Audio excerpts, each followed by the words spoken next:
Hey, so this is where we're gonna go over the fishing part about canoe tripping, and we could talk for our entire life about this, like some people do. We could talk for a little bit, and so there's this spectrum um, of people and how they fish and how they approach it. So basically, I think the thing that makes the most sense is because we're talking about canoe tripping, and we want to, you know, minimize our weight. Is I'm going to talk about this right here. Now, this right here, this is my actual tackle bag, if you will. I've got a couple tackle boxes. I've got Rapalas, and I've got a bunch of fancy stuff in there. But if I were to go out and do a solo trip up in the Boundary Waters, I'd want something this small, okay? And I would catch 3 of the 4 main species. And I might catch a trout or something like and get lucky. I have on what I'm bringing here, but I would definitely have a fun time fishing.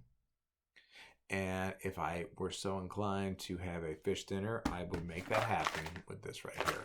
No question. And if you see here, the central theme of this little tackle box is jig heads. Like, if you were to have the simplest Boundary Waters tackle box in the world, and I'm not even going to say this is a great color, okay? I kind of actually like the orange or the pink or the chartreuse or something like that.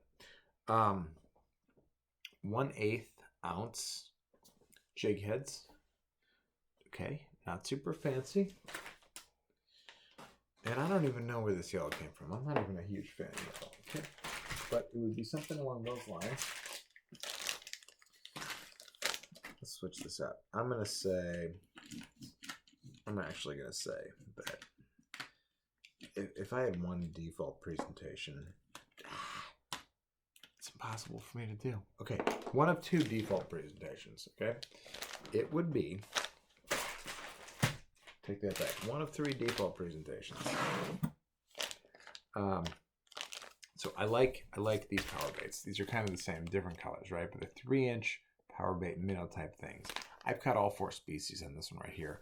I assume if I tried at it, I would catch all 4 of these. Like, these are just great baits. So 3-inch power baits. And then really where you differentiate, well, I guess they're different colors there, is between, and I think the weight, man, I'm going to get beat up for this one, but this is an 1/8 ounce. This is a 1/4 ounce. Obviously the 1/4 ounce is a little bit heavier. This gets you down farther in the water column, okay, faster. And so that's the big difference, but obviously this one's a little bit more conspicuous.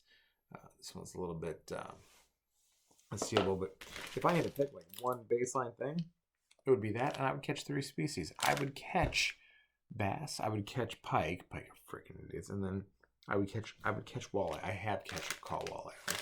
That's my baseline thing. From there, yeah, I've got slip bobbers. I'm not doing a slip bobber video. You guys can look up slip bobber videos, but just because it's in my tackle box here, you see this? See what we're looking at? There is a slip bobber. See, it's got that hole. That's a slip bobber. Weights, of course, because you have to get. I got snap weights. I've got Texas rig weights. I'm not going to talk about that here. Swivels, bring swivels. I don't know if you can see them here. Bring swivels. I got beads. You need beads for that, and then you need these bobber stops. Okay, super cheap. Again, watch somebody else's video on slip bobbering. Very effective.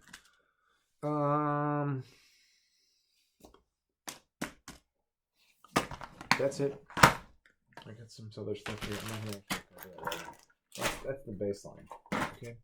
I'm not a fishing expert. I catch a lot of fish up in the Boundary Waters, mostly on that kind of thing. I bring this much stuff, and I use this much stuff, and this much stuff